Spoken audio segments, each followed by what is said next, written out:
आप इससे परिचित हैं। आप जानते हैं ये कैसे होता है।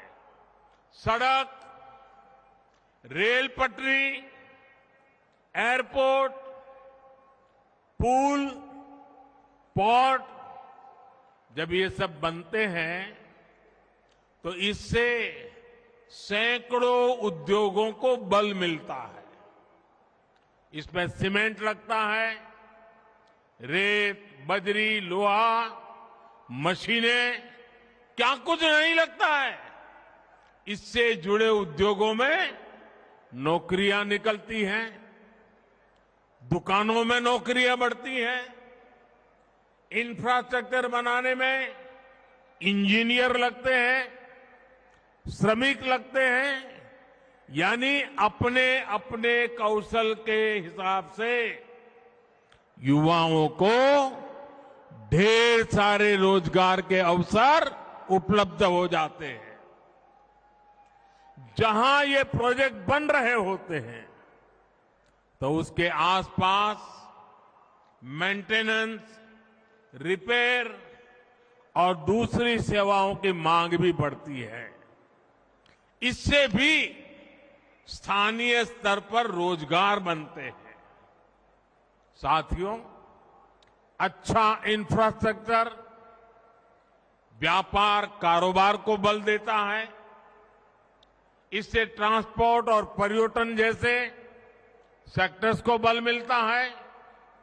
ये भी युवाओं के लिए रोजगार और स्वरोजगार के सबसे बड़े माध्यम है। राजस्थान में तो पर्यटन बहुत बड़ा सेक्टर है। अब जैसे दिल्ली से दौसा के बीच दूरी कम होने से इस पूरे क्षेत्र में फल सब्जी उगाने वाले छोटे किसानों को बहुत मदद मिली होगी। उनके लिए दिल्ली जैसा बड़ा बाजार नजदीक आ गया है। अब राजस्थान आने वाली टूरिस्ट सड़क के रास्ते ज्यादा आएंगे तो राजस्थान में ट्रांसपोर्ट सेक्टर में युवाओं के लिए भी अवसर बढ़ेंगे। साथियों, आज देश विरासत भी और विकास भी इस मंत्र को लेकर के आगे बढ़ रहा है। पर्यटन को बढ़ावा देने के लिए स्वदेश दर्शन योजना के तहत भी राजस्थान में काम किया गया है। भाजपा सरकार ने यहां मेहंदीपुर, बालाजी और धौलपुर में मुचकुंड धाम का विकास भी किया है।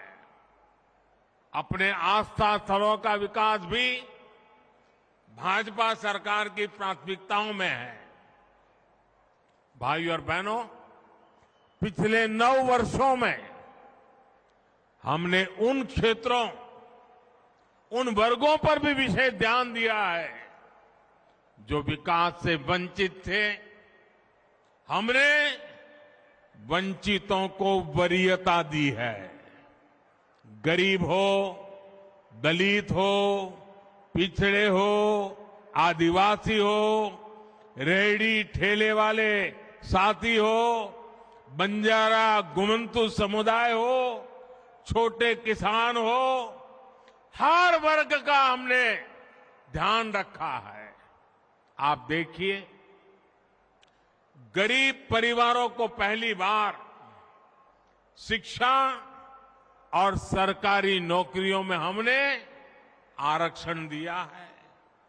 ओबीसी वर्ग को संवैधानिक सुरक्षा मिले, इसके लिए ओबीसी आयोग को संवैधानिक दर्जा हमारी सरकार ने दिया है। ऑल इंडिया मेडिकल कोटे में ओबीसी के लिए आरक्षण नहीं था। हमने ये भी सुनिश्चित किया, मेडिकल, इंजीनियरिंग, टेक्निकल पढ़ाई सिर्फ अंग्रेजी में होने के कारण गांव, गरीब, दलित, पिछड़े, आदिवासी परिवार के युवा ही पीछे रह जाते थे, वंचित रहते थे। भाषा के कारण उनका भविष्य उजड़ जाता था। हमने डॉक्टरी और इंजीनियरिंग की पढ़ाई स्थानीय भाषा में कराने पर भी बल दिया है और उसके कारण आज गरीब मां भी अपने बच्चों को डॉक्टर इंजीनियर बनाने के सपने देख सकती है।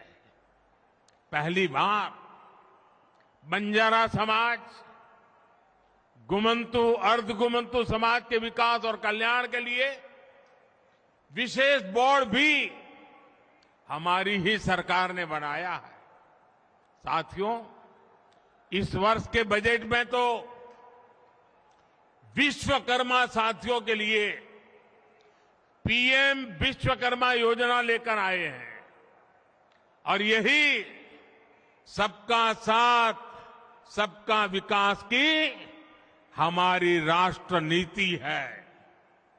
राजस्थान के बगरू और सांगानेर की ब्लॉक प्रिंटिंग के दस्तकार भाई बहन हो, सुनार हो, लुहार हो, सुथार भाई बहन हो, जूते और मोजड़ी बनाने वाले दस्तकार हो, लाख और चूड़ियां बनाने वाले लखेरा भाई बहन हो, मणि, ठनी और पिछवाई से जुड़ी चित्रकारी करने वाले चित्रकार भाई बहन हो, कोटा डोरिया की साड़ी बनाने वाले बुनकर हो, टोंके नमदा कला से जुड़े दस्तकार हो, सिकंदरा में मूर्ति कला और इससे जुड़े सैकड़ों मूर्तिकार भाई बहन हो, इन सभी को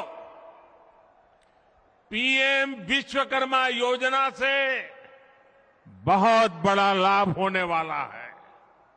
साथियों, जब मैं दौसा आता हूं तो एक बार और भी याद आना बहुत स्वाभाविक है और वो बात है आपकी मेहमान नवाजी।